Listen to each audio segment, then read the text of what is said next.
G'day, community, and welcome to the Jock Reynolds BBL podcast. My name is Damo, and joining me, as they do every single week, is Dill and Azza. And also joining us is very special guest, Tim Michell from the KFC SuperCoach BBL HQ. How are you doing, Tim? Yeah, great, guys. No, thanks for having me on. I just wanted to say before we rip into too much of the podcast as well, just a big thank you to the whole Jock Reynolds community and especially all of you guys as well. And I know Lek and Patch aren't here at the moment, but what you're able to do to keep people interested and invested in KFC SuperCoach throughout the footy season when everything went haywire was just awesome to see. So well done on JREL and everything else that you were able to bring together to keep people talking Supercoach. So I know we really appreciated all your efforts and awesome to be on today having a bit of a chat about Supercoach BBL. I think it's fair to say that the pleasure is all ours because we spend an unhealthy amount just looking at every single version of our team, whether it's the BBL format or the AFL format or even the Supercoach Racing format. And it's unhealthy, but we love to do it. And Dill, Azza, how are you boys? Yeah, Good, excited mate. for another one of these, Damo. Yep. Talking over each other. That was my fault for queuing you both in at the same time. And how close are we to finalising our team, everyone? I'm changing it every minute of every day. I mean, it's still hard with some people to be signed, some internationals still yet to come in. So there's still a little bit of work to be done. But look, I keep tweaking it, just trying to find the right side, and it's starting to drive me nuts. So I'm looking forward to it, the first round lockout to come, so I can finally lock a team away. Yeah, what's up? Tim, I saw with your team you had to settle for Nathan Ellis because Sandeep Lamashani isn't due back until after Christmas. Is your team still pretty set in the way it was when you published that article? Well, I tried to be a bit cheeky, and because the Hurricanes were hinting, and we'd seen stories out of the UK that Lamachani was going to sign at some stage, and they said the day of my team reveal or the day before when I was putting it all together, we're going to announce our last international tomorrow, and I thought, oh, fantastic, that'll be Lamachani, lock him in.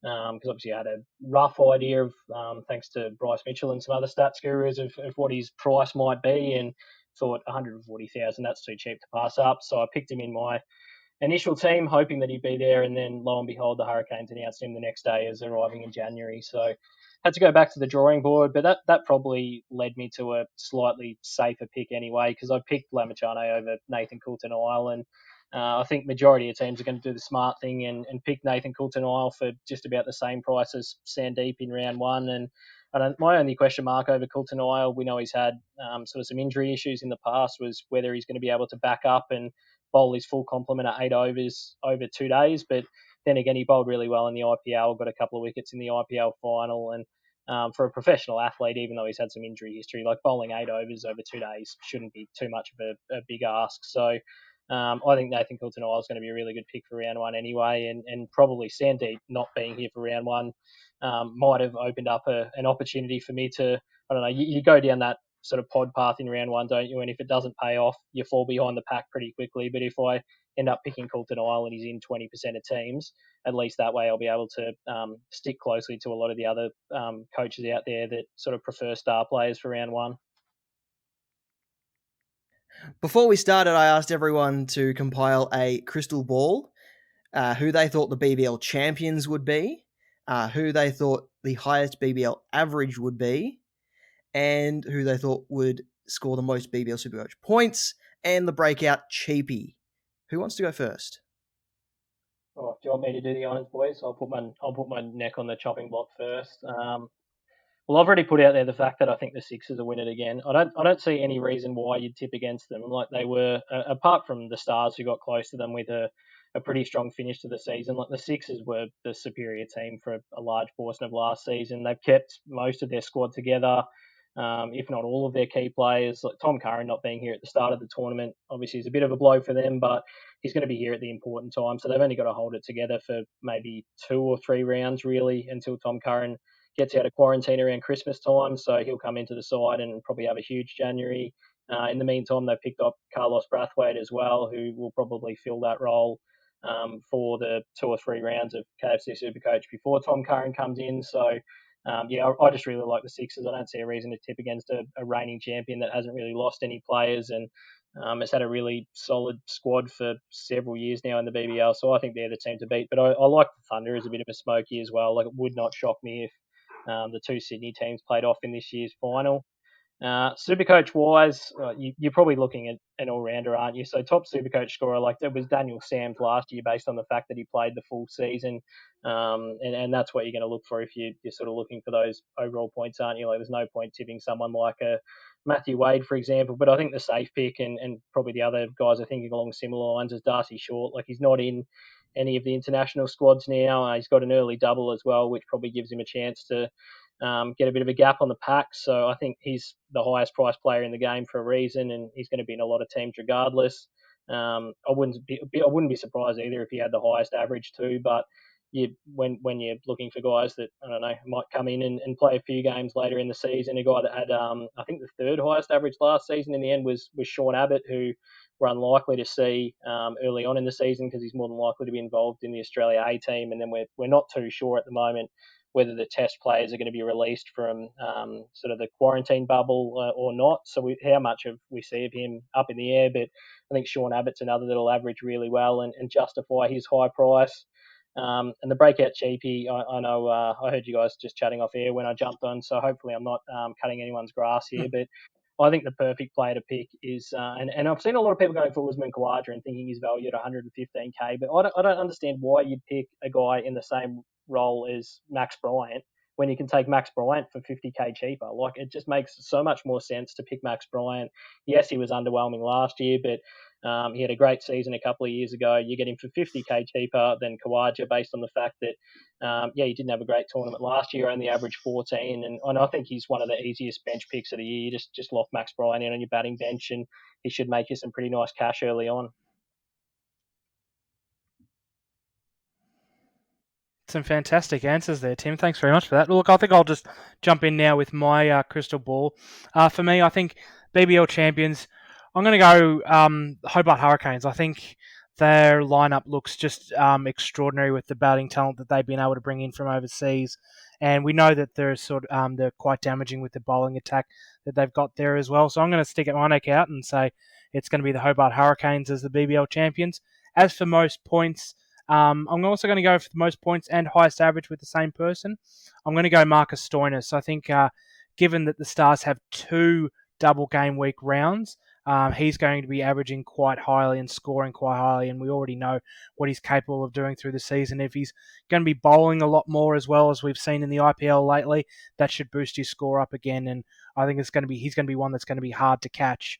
And then in terms of breakout cheapie, I actually like the looks of Will Sutherland from the Renegades. I think he's really good value. He's put a lot of effort in from the Shield side, and his development's progressing really nicely. And I think he's going to surprise a lot of teams throughout the year with his bowling and also his batting, given he's an all-rounder. And I think we should see a nice, healthy price rise from him throughout the season, putting him into the category of that mid-range sort of premium, about that 150 K range. And I think he's going to do well if people pick him early throughout the season.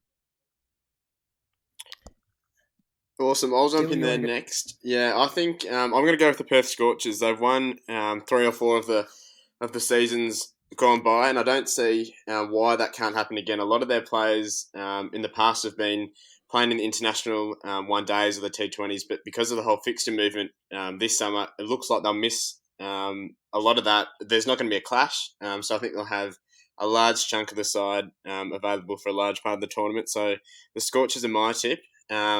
In terms of the top Supercoach scorer, I think I'll agree with Tim and say Darcy Short. He can do a job. He bats at the top of the order, and he can do a job with the ball as well. You know, he took 5 for last year in one game and contributed in others as well. So Short's my tip for both the highest overall score and the highest average too. And in terms of a breakout cheapie, I think I might go Nur Ahmed. He's only 15, but these sort of unknown Afghan spinners, they come in and they take the competition by storm. You know, Rashid Khan's one of the best bowlers in the world. Zahir Khan's another one. Muhammad Nabi even as well. So, you know, these guys, a lot of the Aussie batsmen struggle playing against spin, especially with these guys that, you know, they're not going to have the same access to tapes and whatnot as they would some other players. So I think Nur Ahmed is one who I think could be a breakout cheapie. And before we started, I said my picks were going to make everyone laugh and think I'm a complete basket case, and here's why. I think the BBL champions will be Hobart Hurricanes, so I agree with Azza on that one. I think it won't be the first time I'm backing in a purple team to win their first title. And the breakout cheapie is Noah Ahmad, so I agree with Dill on that one. The highest BBL average, he's not available for the entire tournament. I think he misses first couple of games and might miss a few in the middle of the tournament as well. But highest BBL average is, my prediction is Liam Livingston. I think if he bowls, I think he will bowl. If he adds bowling to his repertoire, then he could come away with some massive, massive scores that boosts his average quite high. And my most BBL Supercoach points tip is Ben Cutting to knock Darcy Short off his That's perch. a big call. Yeah, wow. I like that one, Damo. I really like the highest average. I think, yeah, that's a very good choice with Liam Livingston, given that we've seen his performances in the Vitality Blast have been phenomenal with a bat and ball. And I think in the article I did early on, looking at those overseas scores, that his Supercoach average was in that Vitality Blast was over 90, which would be knocking some people off the porch if they get that high. So I think that's a really good one, Damo. Yeah, I know that it's easy to say, but I was very, very close to saying Liam Livingston as well, Damo. So I'm glad that I didn't cut your lunch there. But yeah, I completely agree with you. I think in a short period of time, if he's only here for a month, but we saw he built into last season really nicely. As you say, wouldn't be surprised if he picked up a couple of overs, but I think regardless, I think he's going to love having Jason Roy at the top of the order with him. And the Scorchers, I would not be shocked if they build up a real head of steam in January and they show themselves as a real title threat. So, moving on quite quickly, the whole fixture was released. So we already know that competition starts in Tasmania and the ACT. Then it moves on to Queensland and then South Australia, or at the same time, really. And then after that, Western Australia and New South Wales get to go. What's the biggest takeaway from the updated fixture, guys? I think one of the biggest things is we can all be glad that we're seeing cricket around the country again. Obviously, there was a lot of conjecture about whether we would see teams playing over in Western Australia or even here in Victoria. Now that we've got 0 cases for 27 days, has been an absolutely marvellous to see. And it's now allowed us to get some games here in Victoria. So it'll be really exciting to see some of the teams, and we're going to have some opportunities to see some teams that we wouldn't have the opportunity normally to see. So for me, I'm locking in a game like sorry guys. I'm locking in the game on the Friday, the 22nd of January, where the Hobart Hurricanes play the Perth Scorchers at Marvel Stadium. I think that's going to be an absolutely magnificent game to see, and to have that opportunity here in Melbourne now, that's just fantastic. So for me, I think that's probably the biggest thing that we could take away, is just to be able to have those games played around the country. Yeah, 100%. I agree with that, Azza, for sure. Especially I'm Victorian based as well, but we missed all of the footy season pretty much. So to have any live sport back will be awesome. And I guess from a Supercoach perspective, we got a taste for it in the AFL, but just being fluid and flexible with what we do. There's not going to be that home ground advantage necessarily for teams anymore. So yeah, just being fluid and open to what we do in terms of a Supercoach perspective is what I'll take away from that. Yeah, I think you've summed it up well, Dill. I'm sure you guys have discussed this on previous podcasts, but my initial takeaway from the early fixtures was that I know we tweaked some rules in the off season to try and bridge that gap between batsmen and bowlers in KFC SuperCoach, but then you look at the two hubs that they've got to start the season, and they're at Manuka Oval and Hobart, well, with a few games at Launceston as well, but they're two traditionally grounds where they're batting friendly pitches. So I think early on, anyway, if you're tossing up between a batsman and a bowler, it's probably a harder pick than in previous years based on the conditions that we can expect at those two grounds. But I don't know, beyond that, I haven't really had too much of a chance to look at the new fixtures. I'm just like you guys, and I'm so thankful that there's going to be some live sport back in Victoria, and from your perspective, Damo, as well. Like your state has done an incredible job with dealing with COVID and all the challenges that have come this year as well. So for sport fans out west to actually get a taste of it all beyond sort of those couple of hubs that you had during the AFL season as well, I think that's a great result, and I'm happy to see some cricket going out west as well. Completely agree. Yeah, I was luckily enough able to get to one of the AFL games that was over here in the hub, but I actually penciled in going to the Hurricanes Thunder game on January 7 because because being don't underestimate being a neutral supporter at a sport event. You can still get heaps of enjoyment from it, and you don't have to be a fan of either side to enjoy a game of football or cricket or whatever you're going to go and watch. Just being a neutral supporter, getting live sport in this year especially is just something to, just love, really. Yeah, I'll jump in again there. I was lucky enough to go and watch a Scorchers, and I think it might have been the Brisbane Heat last year at the new Optus Stadium, and that was, as a complete neutral, that was an awesome atmosphere to be a part of and to experience. So yeah, there's always I think that's one of the best things about the Big Bash. A lot of people don't, I guess, connect to a side the same as they would in the AFL, for example. I know I'm a far more passionate Hawthorn supporter than I am a Melbourne Stars supporter, but with the Big Bash, it's on just about every night. So yeah, just awesome to have sport back. Have you guys looked into who could be the best captain loophole player? Have you guys got that strategy in mind for this season? Yeah, certainly. So I think one of the big takes that you need to look at when picking a captain loophole is looking at the teams that play that last game of the round. And for me, the team that seems to do that the most is the Perth Scorchers. And I think picking a player like a Cam Green or an Ashton Turner is going to be very valuable to have.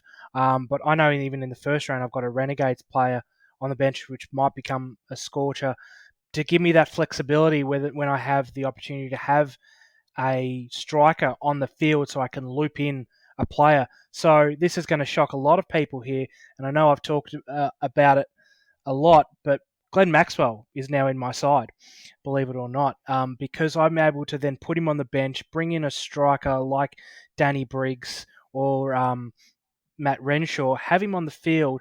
Then if Maxwell doesn't do well, I can bring in a Scorcher or a Renegade to then bring onto the field. Or if Maxwell fires, I'll just bring him in and then put a non-playing zero onto my bench. So I think that's really a very valuable thing to have. And I think those players, like those Scorchers who are going to be playing those late games, the Cam Greens, Curtis Patterson, Ashton Turner, are going to be quite valuable to have in your side going forwards. And I guess the one thing you have to sort of keep in mind when you do pick a loophole bench player is, are they actually going to play? Because you don't want to put them on the field and then get stuck doubling a score of 10. No, that's exactly right. We've fallen into the traps of that before, and that's one of the pitfalls of the double game weeks, is you do want to obviously focus on the players that are going to be maximising those value for you instead of picking those fringe players in those cheap players, like in the round one where you're looking at maybe a Ben Dunk or a Seb Gotch or a Billy Stanlake. I mean, they're not traditionally high scorers. They're not going to average you well. You're better off picking someone like a Max Bryant at that price, who's probably going to do better than a double game week player. But look, there's plenty of cheap options available this year. Obviously, not as many as we have had in previous seasons, but there are a lot. And especially a shout out to Dill here, and he can jump in. But he's done a lot of rookie analysis that's on an article on our website now about the best rookies to pick. It's a fantastic read, and I'd suggest anyone to go out and read that now that's looking for that captain loophole and rookies option. Yeah, for sure. Thanks for that, Azza. Yeah, there's a big guide there that I put together Tuesday, I think it was. So go and have a look at that if you haven't already. One name that sort of stuck out for me was Baxter Holt, who's on the Thunder's list, and you can pick him as a wicket-keeper bat, and that was an attraction for me. He's only 42k. I don't think he'll play. Sam Billings arrives in about a month around Christmas time, I think, so he'll take the gloves when he gets here. But before then, I think it'll be Matthew Gilks that does it.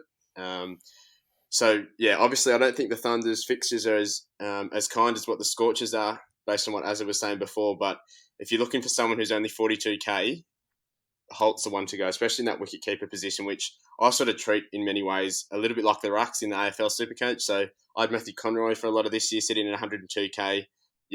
It's as cheap as you can get. You can sub him on if need be, and you can go from there. Yeah, no, you're definitely right there, Dill. So yeah, Baxter Holt's the one, isn't he? He's sort of that bargain basement price. You're not wasting a lot by having him as your backup wicket keeper. But I think Az touches on a really good point, and it's something that like people that have looked beyond the first couple of rounds are probably going to notice as well. That you get to round 4, and if you're using Baxter Holt as your only loophole option, Sydney Thunder then plays in the first game of the round against the Renegades. In round 5, they're playing in the second game of the round against the Stars.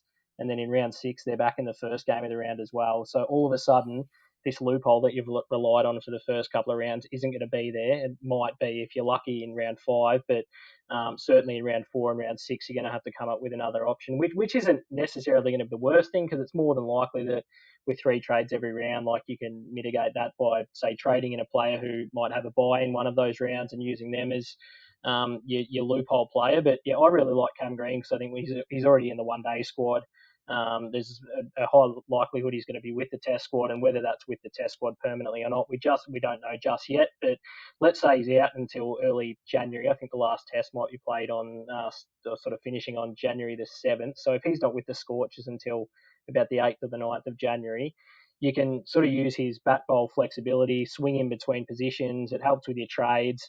And then depending on where you want to utilise that loophole each round, you can use Cam Green's flexibility to make it happen. So I think he's a great loophole option to look at. And I'm kind of hopeful in a way. It sounds funny to say, but I'd love if he didn't play until mid-January, because I think it would make things a hell of a lot easier, and I can just use him as my loophole up until then. And the captain loophole can also help you maximize double game week impact as well. Because you can probably grab a couple of players that you're not really sure about in that cheaper scale and loop them using a non-playing player to get the best possible score during those weeks. Yeah, that's exactly right, Damo. It's something that I just touched on in that last segment there, that if you really want to be looking forward and looking at who's going to be having those double game weeks in the next 2 rounds, well, it's looking really important to maybe have a striker in your side, not to only get you a jump on the next round, but then also to be able to have that non-playing 0 in round 1 to allow you to then loop in players that you aren't sure about. So as I mentioned, for me, I've got Glenn Maxwell sitting on my bench. I've always been a bit iffy on him given his form, so maybe I'm going to start him on the bench, see how he does in his first 2 games, given that the Renegades and the Scorchers play that last game in round 1. If he fires, then I'll just bring in a non-player onto my bench and I can get that automatic with that non-playing striker on my field. Or, alternatively, if he fails, then I can bring in like your Noor Ahmed or another Scorcher who's going to be that cheap player onto the field to then offset that mishap by Maxwell. So there's a lot of flexibility to be looked at there, especially in round 1, and also then moving forward as you want to be looking forward to the other double game rounds that come into the fixture later on in the season. Yeah, and guys, just to jump in, loopholing is probably sort of more important this season than any of the past seasons as well, because we've got, for the first time, players are able to choose their emergencies on their bench too. So anyone who plays KFC SuperCoach AFL or KFC SuperCoach NRL will know that you can try and use those bench emergencies when you're able to select them to your advantage. And I look at the fixture, and almost every round last season we had a team on the double, so it was pretty obvious who you would trade for. But once we get past the first 3 rounds, you've got round 4, round 5, and round 7 where there's no team on the double. So if you're going to use those emergency spots, you effectively get a look at a player off your bench, and then you can see if they score well before you both decide your trades and who you're actually going to field. And it's a similar case in the run home. Like 4 of the last 5 rounds in KFC Supercoach, there's no team with a double. Round 9, round 11, and round 12 and 13. So if you don't know much about loopholes, I'd definitely sort of do a bit of research into how you can best utilise them in Supercoach BBL, because it's going to be pretty important that you know that as a strategy this season. Good stuff. I think we end it there, boys. Thank you so much for joining us, Tim. No worries, guys. No, pleasure to be on. Thanks for, as I said early on, thanks for all you're doing to promote KFC SuperCoach BBL, and for anyone that's listening, that's part of your SuperCoach AFL following and is in two minds about whether they should sign up. It's very easy to do. We got stacks of good prizes from our good sponsors at KFC on offer this season. I think you get 11% off just for signing up and opting into some KFC marketing, which is a pretty good deal if you ask me. So supercoach.com.au is where to head to pick your team and get on it today, because the BBL is going to be on us very soon. And thank you, Dill and Azza, for joining us once again. Absolute pleasure.